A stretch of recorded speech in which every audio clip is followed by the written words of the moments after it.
Hello everyone, a very good morning to all of you. Welcome to our online class. पिछले video में हम लोग 9.5 का question number first start कर चुके थे, ठीक है। डिवाइड किए थे हमने अपॉन वाले। मैंने आपको बताया था ये चीज़ जो थी हमने की थी। इसमें क्या किया था हमने कि फर्स्ट क्वेश्चन किया था। फर्स्ट क्वेश्चन में कुछ क्वेश्चंस आपको 3 से 4 क्वेश्चंस 3-4 क्वेश्चंस मैंने आपको करवाए थे और बाकी के क्वेश्चंस जो बचे हुए हैं 2-3 वो मैंने आपसे करने को कहे थे ताकि आपकी अच्छे से प्रैक्टिस हो जाए। अब एक बात को मेरी बिल्कुल आप लोग कान खोल के सुन लीजिए, अगर कोई बच्चा मुझसे पीछे चल रहा है तो वो थोड़ा सा टाइम को मैनेज करके अरेंज करके और मेरे साथ चलो, ताकि होगा क्या ना कि आपको जो डाउट निकलेंगे वो आप क्लियरली लाइव क्लासेस के अंदर पूछ पाओगे अच्छे से, है ना, और आपके डाउट क्लियर हो पाएंगे। अगर आप मुझसे पीछे चल रहे हो तो फिर वो डाउट आपका बाद में आएगा। डाउट तो मैं सॉल्व कर दूंगी, बाद वाला भी अगर कोई डाउट है तो आप मुझसे लाइव क्लास में पूछ सकते हो। लेकिन क्योंकि लाइव क्लास बहुत कम बच्चे अटेंड कर रहे हैं, जो कि बहुत गलत बात है, करना चाहिए आपको, ताकि आपका, क्योंकि अगर आपका डाउट नहीं निकल रहा है मीन्स आप लोग पढ़ाई नहीं कर रहे हैं, मैं ये समझूंगी। जिस बच्चे का डाउट निकलता है इसका मतलब उसने प्रैक्टिस की है, इसका मतलब उसने कुछ तो किया है, तो पता चलेगा। और आपके नोट्स जो हैं, फेयर कॉपी जो है वो आपको हैंड टू हैंड कंप्लीट करते जानी है। वो इसलिए क्योंकि वीडियोस जो मैं बना रही हूँ ये वीडियोस आपके इसीलिए बन रहे हैं ताकि आपके नोट्स अच्छे से कंप्लीट हो सकें, ताकि एग्ज़ाम टाइम पे आपको कोई प्रॉब्लम नहीं आए कि हमारे पास में इस चैप्टर के नोट्स नहीं है या ये नहीं है, क्योंकि उस टाइम पे फिर प्रॉब्लम आती है हमको भी प्रोवाइड करवाने में। तो अभी आपको दो चीज़ें इसीलिए चल रही हैं, आपकी लाइव क्लास भी और आपकी वीडियोस भी, रिकॉर्डेड वीडियोस भी, ताकि आप लोगों की कॉपी कंप्लीट होती रहे और आप अपने नोट्स खुद बनाएं, खुद प्रिपेयर करें। मैं चाहती हूँ कि अपने नोट्स आप खुद बनाएं, किसी के भरोसे हमको बिल्कुल रहने की ज़रूरत नहीं है। मैं यहाँ पे हर एक क्वेश्चन के नोट्स आपको बहुत अच्छे से प्रिपेयर करवा रही हूँ, कोई डाउट है तो भी बता रही हूँ।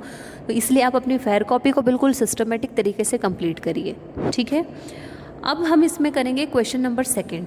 अब क्वेश्चन नंबर सेकेंड जो है बेटा वो बिल्कुल नया क्वेश्चन है आपके लिए। दिखने में तो आपको बिल्कुल वैसा ही लगेगा कि ये क्वेश्चन हम लोग कर सकते हैं या इस टाइप के क्वेश्चन हम लोगों ने किए हैं, लेकिन इसने डिवाइड द फॉलोइंग, इसने हमसे क्लियरली बोला है कि आपको डिवाइड करने हैं। तो अब डिवाइड 2 तरीके के होते हैं मैथमेटिक्स के अंदर। एक जो हमने अभी क्वेश्चन नंबर फर्स्ट के अंदर किए थे वो वाले डिवाइड, और एक जो हम अभी क्वेश्चन नंबर सेकेंड से स्टार्ट करेंगे वो वाले डिवाइड। और ये डिवाइड जो है, ये डिवाइड आप पहली बार कर रहे हैं तो इसको आप थोड़ा सा ध्यान से देखिएगा। क्यों? क्योंकि ये आपको 9th और 10th क्लास के अंदर बहुत ज़्यादा काम आने वाले हैं। ये जो अभी हम स्टार्ट करने वाले हैं क्वेश्चन नंबर सेकेंड से, ये आपको 9th और 10th क्लास के अंदर बहुत ज़्यादा काम आएंगे। इसलिए क्योंकि 9th क्लास में भी इसका एक पूरा चैप्टर है और 10th क्लास में भी एक इसका पूरा चैप्टर है। तो जो चीज़ हमको पता है कि हमको 9th और 10th में बहुत ज़्यादा काम आने वाली है, वही चीज़ हम थोड़ी सी पक्की करेंगे, है ना। तो अगर कोई भी कन्फ्यूजन या कुछ भी रह जाता है आपका इसके अंदर तो वो मुझसे क्लियरली आप लाइव क्लास में पूछें, या फिर वीडियो, रिकॉर्डेड वीडियो की यही एक खासियत है कि आप इसको रिपीट करके देख सकते हैं बार बार। तो ये देख लीजिए, क्योंकि ये बाकी के जितने भी क्वेश्चंस आपको नज़र आ रहे हैं ये इसी तरीके के डिवाइड से आपके आगे होने वाले हैं। तो क्वेश्चन है आपका divide the following. Question number second है 14a² + 27ab + 9b² bye 7a + 3b। मतलब ये जो आपका पॉलिनॉमियल है इसको आपको 7a + 3b से, बाय के बाद में जो नंबर होगा उसी से हमको डिवाइड करना होगा इसको। तो 7a + 3b से हम इसको क्या करेंगे, डिवाइड करेंगे। अब इसका स्ट्रक्चर कैसे बनता है, इसको किस तरीके से सॉल्व किया जाता है, एक एक स्टेप को आप बहुत ध्यान से देखेंगे, क्योंकि आप सबको पता है कि मैथ्स के अंदर स्टेप मार्किंग होती है। तो इसकी हर एक स्टेप का नंबर डिसाइडेड होता है कि इसको इतने नंबर दिए जाएंगे, इसलिए इसकी हर एक स्टेप को आप लोग बहुत ध्यान से देखिए। तो क्वेश्चन नंबर सेकंड जैसा मैंने यहाँ पे नोट कर लिया, भले आज हम ये 2 क्वेश्चन ही करेंगे ओनली, लेकिन इतने पक्के करेंगे कि फिर हमको किसी भी क्वेश्चन को करने में कोई प्रॉब्लम नहीं आए, ठीक है। तो 14a² + 27ab + 9b², इसको इस तरीके से लिख लेंगे, डिवाइड वाला स्ट्रक्चर बना लेंगे। 7a + 3b से डिवाइड करना है तो 7a + 3b को हम लोग यहाँ पर राइट कर लेंगे, ठीक है, ओके। उसके बाद हमको क्या करना है, इसकी भी हमको फर्स्ट टर्म देखनी है और इसकी भी हमको फर्स्ट टर्म देखनी है। तो इसकी जब हम फर्स्ट टर्म देख रहे हैं और इसकी जब हम फर्स्ट टर्म देख रहे हैं तो क्या है 14a²। तो हमको इन दोनों फर्स्ट टर्म को क्या बनाना है, सेम बनाना है। तो यहाँ पर है 7a और यहाँ पर है 14a²। तो 7a के अंदर हम ऐसा क्या मल्टीप्लाई करें कि वो 14a² बन जाए। तो 7a के अंदर 7 को 14 न्यूमेरिकल देख लो और वेरिएबल देख लो। तो 7 के अंदर अगर हम 2 का मल्टीप्लाई करेंगे तो कितना हो जाएगा, 2 का मल्टीप्लाई करेंगे तो 14 हो जाएगा। मतलब एक तो 2 का मल्टीप्लाई होगा और यहाँ पर a है और यहाँ पर a² है, तो एक a का मल्टीप्लाई करना पड़ेगा। यानी 2a का मल्टीप्लाई अगर इसके अंदर हम 7a के अंदर अगर हम 2a का मल्टीप्लाई करते हैं तो 14a² बन जाएगा। तो ये देखिए मैंने यहाँ पर लिख दिया 2a। तो 2a का मल्टीप्लाई जब 7a से करेंगे तो 14a² हो जाएगा। अब क्योंकि 7a का मल्टीप्लाई हम 2a का मल्टीप्लाई हम 7a से कर रहे हैं, तो 2a का मल्टीप्लाई हमको 3b से भी करना पड़ेगा, क्योंकि ये तो पूरा एक्सप्रेशन है और पूरे एक्सप्रेशन के अंदर हमको मल्टीप्लाई करना होता है, जैसा कि हमने हमारी प्रीवियस एक्सरसाइजेस के अंदर देखा है।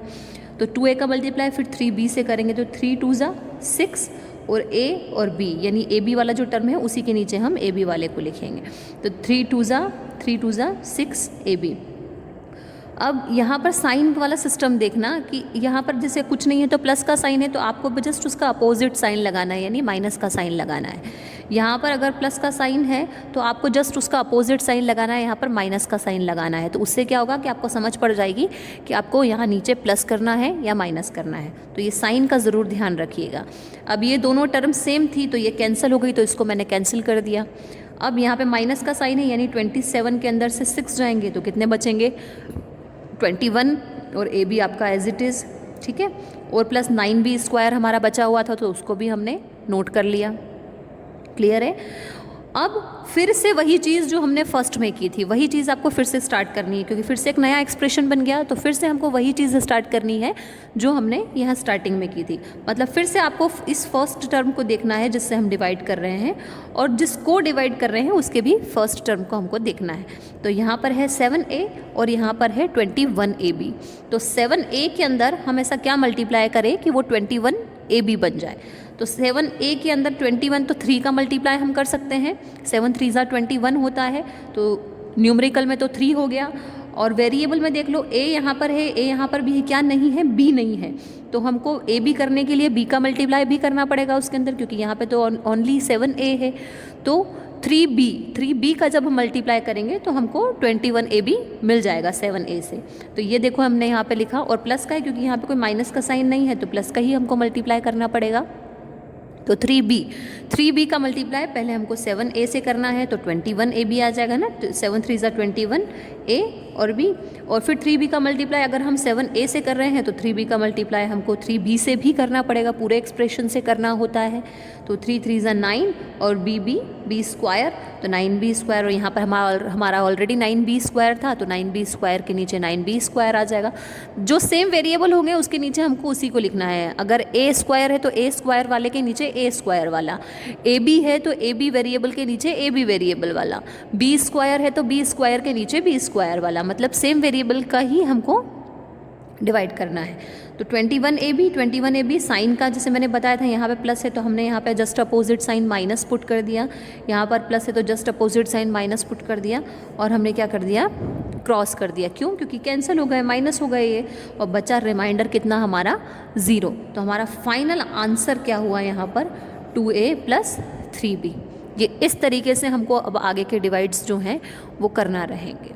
आई होप कि क्लियर हो गया हो, नहीं हुआ हो तो लाइव क्लास में डाउट पूछो और रिपीट करके देखो वीडियो को, तो समझ आएगा। अब हम एक क्वेश्चन नंबर 2 भी ये वाला भी कर रहे हैं, क्योंकि इसका जो क्वेश्चन नंबर 2 तो मैंने आपको करवाया, क्वेश्चन नंबर 3 जो है बिल्कुल इसी तरीके का है, सिर्फ यहाँ पर माइनस है और कुछ भी डिफरेंस नहीं है।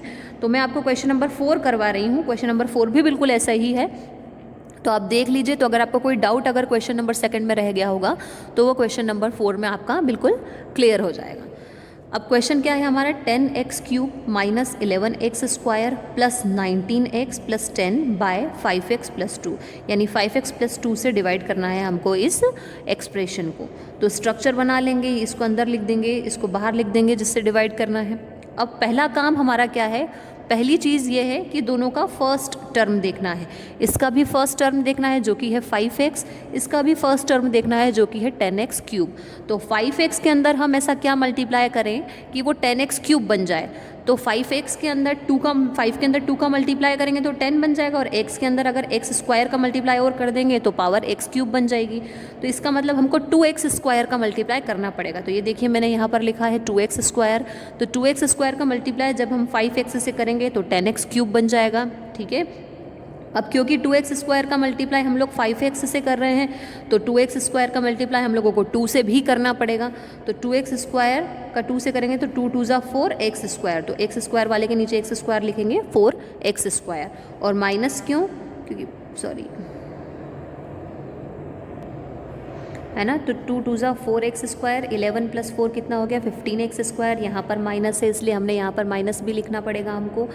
और 19x, तो 19x प्लस माइनस माइनस होता है, ग्रेटर नंबर भी माइनस का है इसलिए हमने यहाँ पर माइनस लगाया।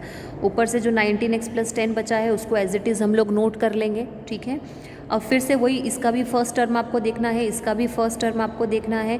तो 5x के अंदर हम ऐसा क्या मल्टीप्लाई करें कि वो माइनस का 15x स्क्वायर बन जाए। तो 5 के अंदर अगर हम 3 का मल्टीप्लाई करते हैं तो 15 बन जाता है, और x यहाँ पर है तो एक x और चाहिए, यानी कि 3x का मल्टीप्लाई हम करेंगे तो 15x स्क्वायर बन जाएगा 5x। और माइनस है तो माइनस 3x का मल्टीप्लाई हम कर रहे हैं जिससे माइनस भी हमारा आ जाएगा। और 3x 5 3 ज़ा 15 x स्क्वायर। अब माइनस 3x का मल्टीप्लाई अगर हम 5x से कर रहे हैं तो माइनस 3x का मल्टीप्लाई हमको 2 से भी करना पड़ेगा। तो कितना हो जाएगा माइनस का 6x, 3 2 ज़ा 6x। तो माइनस के x वाले के नीचे x वाले को लिख देंगे तो कितना हो जाएगा माइनस का 6x। ये दोनों सेम टर्म्स हैं तो इनको हम कैंसिल आउट कर देंगे। 19x और 6x कितना हो गया, क्योंकि यहाँ माइनस था तो हमने यहाँ प्लस लगाया अपोजिट साइन। 19x और 6x कितना हो गया 25x, और प्लस का 10 जो हमारा बच रहा था उसको हम फिर से यहाँ नीचे नोट करेंगे। ठीक है, और फिर से वही चीज़, इन दो, इसका भी फर्स्ट टर्म देखो और इसका भी फर्स्ट टर्म देखो। तो यहाँ पर है 5x और यहाँ पर है 25x, तो वेरिएबल तो सेम ही है, तो वेरिएबल का तो किसी का मल्टीप्लाई करने की ज़रूरत हमको है नहीं। सिर्फ न्यूमरिकल को हमको 25 बनाना है, तो 5 के अंदर 5 का मल्टीप्लाई करेंगे तो 25 हो जाएगा, यानी हमको अब किसका मल्टीप्लाई करना पड़ेगा 5 का मल्टीप्लाई करना पड़ेगा। तो 5 का मल्टीप्लाई 5x से करेंगे तो 25x आ जाएगा, उसके नीचे हम उसको नोट कर देंगे। 5 का मल्टीप्लाई अगर 5x से कर रहे हैं तो 5 का मल्टीप्लाई हमको 2 से भी करना पड़ेगा, तो कितना हो जाएगा 5 2 ज़ा 10। अब इन दोनों के नीचे लिख, दोनों के टर्म्स सेम है, साइन भी सेम है, तो इनको कैंसिल आउट कर देंगे तो रिमाइंडर हमारा कितना बचेगा 0। तो आप चाहें तो यहाँ पर लिख सकते हैं क्वेश्चन कितना बचा हमारा, मतलब आंसर कितना है 20x स्क्वायर माइनस 3x + 5, और रिमाइंडर कितना बचा हमारा 0। यही चीज़ आप यहाँ पर भी लिख सकते हैं, रिमाइंडर क्वेश्चन करके आपका आ जाएगा 2a + 3b, और रिमाइंडर आपका कितना आ जाएगा 0। समझ में आ गई बात। तो इसको थोड़ा सा वीडियो को रिपीट करके देख लेना, कोई डाउट हो तो लाइव क्लास के अंदर पूछ लेना, और इनको अच्छे से सॉल्व करना, क्योंकि आगे के जितने भी आप देख रहे हैं ना क्वेश्चन नंबर 10 तक सब इसी तरीके से होंगे। तो आगे के क्वेश्चंस आप लोग ट्राई करना। ऐसा नहीं है कि मैं आपको दे रही हूँ, आगे के कुछ 2 से 3 क्वेश्चंस में और करवा दूँगी आपको, ताकि आपका जो भी थोड़ा बहुत डाउट है वो भी क्लियर हो जाए। और डाउट अगर है तो पूछना बहुत ज़रूरी है, वरना डाउट क्लियर नहीं होगा। और क्योंकि ये चैप्टर बहुत ज़्यादा इम्पॉर्टेंट है 9th और 10th के लिए भी, तो इसलिए ये डाउट और ये क्वेश्चन तो आपको करना ही करना है। ये डिवाइड तो आपको सीखना ही पड़ेंगे, आपके पास में नहीं सीखने का कोई ऑप्शन नहीं है। तो कोई डाउट है तो पूछिए और इनकी प्रैक्टिस करिए। जितनी ज़्यादा प्रैक्टिस करेंगे उतने ज़्यादा पक्के होते जाएंगे आप इस चीज़ के अंदर। ठीक है, और कोई डाउट है तो वीडियो को रिपीट करके देखिए, और अगर कोई डाउट है तो लाइव क्लास के अंदर दोबारा पूछिए। ठीक है, ओके, थैंक यू।